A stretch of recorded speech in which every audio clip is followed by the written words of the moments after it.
hi ha moltes barraques que per la vegetació estaven menjades, no es veien, tu passaves al costat i no es veien, per exemple, o altres que estaven molt en mal estat, i ells a poc, en aquests últims 5 anys, el que s'ha fet ha estat recuperar, reformar, netejar fins i tot també l'entorn. I us passo ja amb el Joan Domènech, que ens guiarà tot el que és la visita, perquè ell és, amb el seu germà, amb uns quants companys del grup de Pedra Seca, han fet aquesta feina de recuperar aquest patrimoni que teníem aquí mateix, però el teníem una miqueta en mal estat ja. El lloc on anirem ara és aquesta zona d'aquí darrere que teniu vosaltres, que és tot bosc, i també part de... hi haurà vinya, hi haurà paisatge, etc. Vull dir que farem una mica de tot. Perquè, de fet, és la gràcia perquè les barraques no estaven soles, estaven dintre de la natura. Per tant, això és el que farem avui. Ens enfilarem i començarem a veure una pedrera on treien la pedra per fer els blocs, per fer construccions, etc. A partir d'aquí anirem per un fondo i després ja anirem a parar a les barraques. Avui en farem 6 només.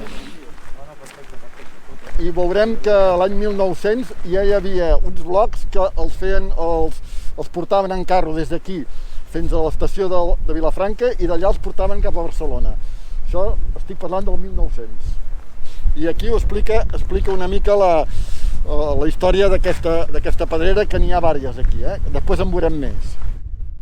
Sempre és maco tot el que, una miqueta, tot el que sigui dels nostres avis i besavis, tot el patrimoni cultural que ens han deixat, doncs nosaltres ja conèixer-lo i difondre'l a les noves generacions també. És important, i aquesta és la feina que amb el Centre Excursionista Penedès hem realitzat des d'aquí, des de l'Ajuntament d'Olèrdola, tot el que sigui recuperar aquest patrimoni. Va començar amb unes converses de que el Centre Excursionista Penedès, aquest grup de Pedra Seca, que són bastants veïns d'aquí d'Olèrdola, que tenien coneixement d'aquestes barraques que estaven en molt mal estat, i nosaltres ens vam posar conjuntament amb ells, de poc a poc anar recuperant, anar netejant-les amb ells, anar intentant ajudar el que podíem. I la feina sobretot de l'Ajuntament ha estat difondre-les, organitzar visites, perquè el maco és tot el que és el patrimoni, que hi ha cada vegada més de gent d'aquí, del que és la comarca i d'arreu del país, que puguin anar coneixent tot el que és aquest patrimoni recuperat ja. Veieu aquests xipresos alts? Doncs allà també n'hi ha. Sí. Va anar a veure el xiprés i el tornava a dir: ostres, quin marge que hi ha aquí, no? Quina pedra. I va anar a mirar i llavors em diu: allà hi ha un marge que no ho sé, no... Llavors vaig venir i vaig obrir i vaig veure que hi havia una porta. I dic: ostres, això és una barraca. I ningú sabia que hi havia aquesta barraca aquí. No, però vull dir, no us queden per... Aquesta barraca, tal com la veieu aquí, no hi havia lliris, Els lliris els hem plantat nosaltres. Bueno, això serveix perquè fan unes arrels i llavors les arrels compacten la terra i serveix perquè no plogui dintre. Aquesta barraca estava ensorrada de dalt. No hi havia lliris i estava ensorrada. Només estaven les parets. Llavors, per què s'ensorra de dalt? Perquè normalment a dalt hi posen una pedra plana, perquè si volen fer foc, treuen la pedra i llavors el fum surt. Però nosaltres, en principi, aquestes barraques ara no serveixen. Per tant, el que fem és, per mirar de conservar-les, fer aquest sistema. Tancar-ho tot i posar-hi lliris. I d'aquesta manera, ara perquè és l'hivern i aquests lliris, però si no, aquests lliris fan una flor blava que són molt macos. Està construïda de manera que una pedra surt sobre l'altra. L'altra va sortint, fins que arriben a tancar-la. I per dintre es veu perfectament. Si no teniu por d'entrar... Estan fetes sobre l'any entre 1850 i el 1900. No hi ha ni planos ni res de res. Vull dir que cadascú les feia de la manera que podia, no? I ara en veurem una rodona, diferent. I després en veurem una altra dintre d'un marge. Vull dir, totes 6 que veurem, totes són diferents. Això ho fem des del 2016, que jo em vaig jubilar i vaig dir, bueno, doncs escolta, jo he de fer alguna cosa, i vaig anar voluntari en un puesto, voluntari en l'altre, i al final doncs això ho fem com a voluntaris que en principi d'això. I s'han anat afegint gent, vull dir, som entre 6, 8, 10 de vegades, com a màxim 10, però en principi som entre 6 i 8 persones que ens agrada doncs, bueno, doncs mirar que el patrimoni no es perdi i que no s'ensorrin, etc. Vull dir, fem aquestes coses.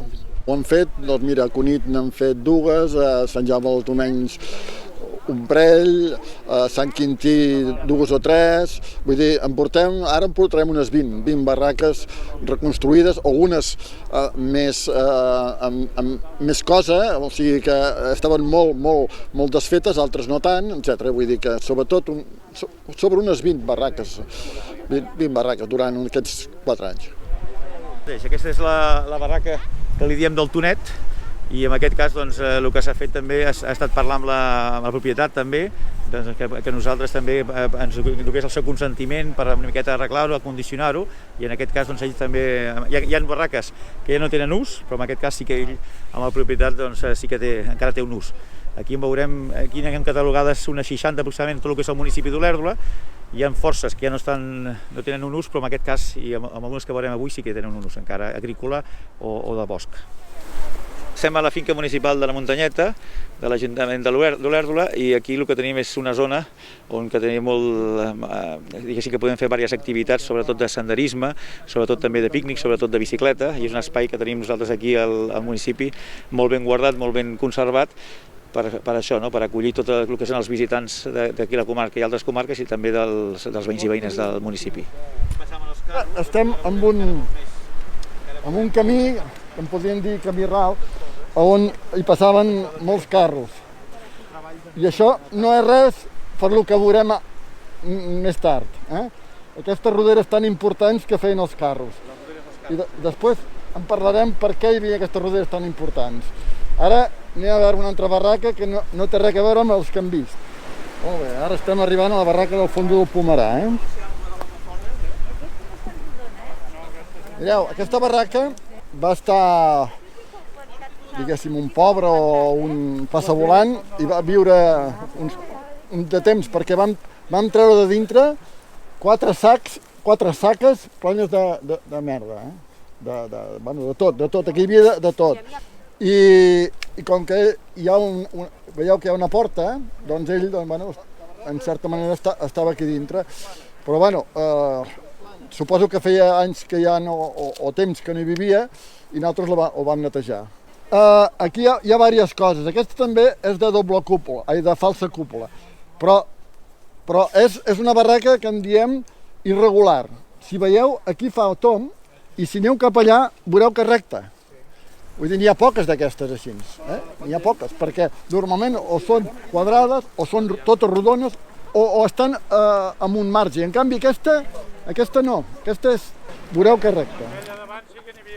Està clar que en un any, en uns mesos, per exemple, en aquest any que havia plogut molt també, la vegetació aquest hivern últim, tot d'una et donaves compte que sobretot l'entorn també, doncs clar, i una altra vegada es menjava una miqueta quasi la barraca. S'ha de fer sempre tasques de manteniment i per això hem fet aquest any des de l'Ajuntament d'Olèrdola un conveni amb el Centre Exclusiu de Penedès per tot el que és el manteniment, de poder ajudar-los la tasca que fan el grup de Pedra Seca del Centre Exclusiu de Penedès ja. És un testimoni de tot el que és els nostres avis i besavis, el seu treball dur, que estaven aquí treballant a la pedrera, treballant a la vinya, treballant al bosc, i és una miqueta un homenatge a tot el que és les seves vides, i així d'aquesta manera nosaltres fem un testimoni per ensenyar a les generacions futures de tot el que ha sigut la Muntanyeta i el que ha sigut la seva història. I per què hi ha aquestes roderes tan impressionants? Venim. Això venien els carros aquí, no només venien els carros a llaurar i a les vinyes d'aquí dalt, sinó que venien els carros a portar carbó, perquè aquí dalt hi ha uns forns.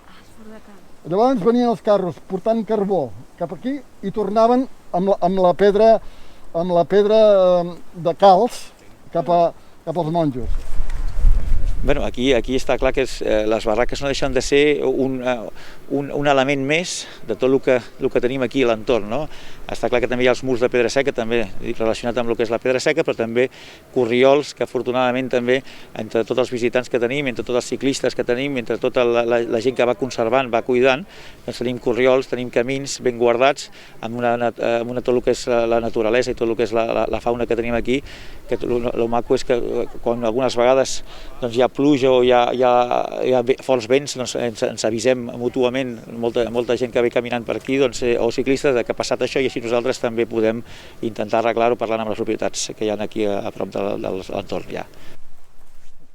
Aquesta es diu la barraca de l'Hernán, perquè aquí, ell, com veuràs, hi ha una porta i ho té tancat i a dintre hi té estris, i em deia que el seu avi havia entrat inclús l'animal aquí dintre. Entrava l'animal. Aquesta diferència de les altres, el que tenim està adossada al marge, han aprofitat el marge per tenir la barraca. I aquesta sí que ja té, així com dèiem algunes no tenien ús, aquesta sí que té un ús pel seu propietari. Aquesta és una barraca de marge. Aquesta han aprofitat el marge, han fet un forat i llavors han posat pedra. Aquesta barraca la tenim nomenada com la del Bosquet de l'Hernán, i aquesta barraca doncs, ens va passar una història una mica peculiar, diguéssim. No? Vam fer el que normalment fem amb les altres, tot el grup, bona gent, companys que treballem aquest tipus de pedra, i vam plantar els lliris com amb totes. Què va passar? Que al cap d'un temps resulta va ser cap a la banda de darrere, que és més planera, el ramat de les cabres va pujar aquí i es va menjar els lliris. Van desaparèixer els lliris, mostra d'això que fins i tot van caure per aquí terra i també han brotat, perquè aquest tipus d'herba doncs, brota de seguida, i van vindre i no sabíem què havia passat, que havien marxat els lliris. Ho van cobrir tot de pedres, que ja es veu a la zona alta que hi ha pedres, l'altre ho ha tapat la terra perquè al final els lliris han tornat a rebrotar. Històries d'aquelles que una més per explicar. Ho veus? Terra. Això és tapassot, que deien, no? Sí, a partir de la pedra, ho veus, la pedra? Sí. Sí, allò aquella terra compacta, tapassot d'aquells que deien d'això i ho aprofitaven.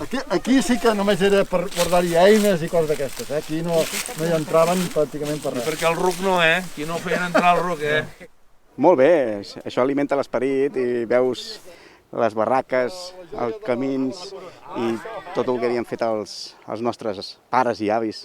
Està molt bé. Aquesta barranca fa dos anys o tres va caure, aquella zona d'allà va caure per les pluges.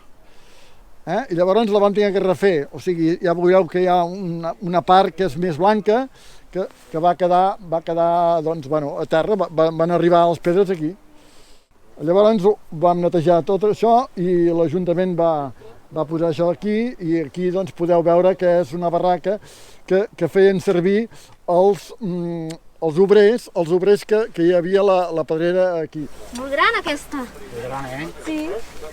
Molt maco. M'ha agradat molt veure aquestes cabanes de pedra seca que tenim aquí, tan ben conservades, els indrets, les pedreres, les històries que ens han explicat, i gaudir d'aquesta història i d'aquest entorn tan maco és passar un bon dia. I agrair, sobretot, en aquest cas a l'Ajuntament aquí d'Oloriola, aquesta iniciativa, no?, de mostrar el que és el territori i la possibilitat de visitar-lo i gaudir de l'entorn que en tenim. Aquesta és l'antiga pedrera, que va relacionada amb el que és la barraca que estàvem explicant, la barraca de la Muntanyeta, i aquí veiem una part del que és l'antiga pedrera, perquè aquí sota també no es pot negar que tot el que és la Muntanyeta hi havia moltes zones de pedrera, en aquest cas ja. Bueno, doncs la veritat és que m'ha sorprès molt aquesta ruta, perquè tot i que la Muntanyeta la conec algo, doncs tots aquests indrets de les coves, de les barraques, no les coneixia. I llavors, clar, a més està super ben cuidat, perquè la tasca que està fent el Joan i el Pere, perquè gràcies a ells crec que la gent podem gaudir d'unes barraques precioses que tenim aquí mateix a tocar, i m'ha sorprès molt, m'ha agradat molt. Mentre pugui sortir a la muntanya i explicar el que jo sé, ho continuarem fent perfectament. Vull dir, jo el que intento és que el patrimoni es coneixi, i si es coneix s'estima.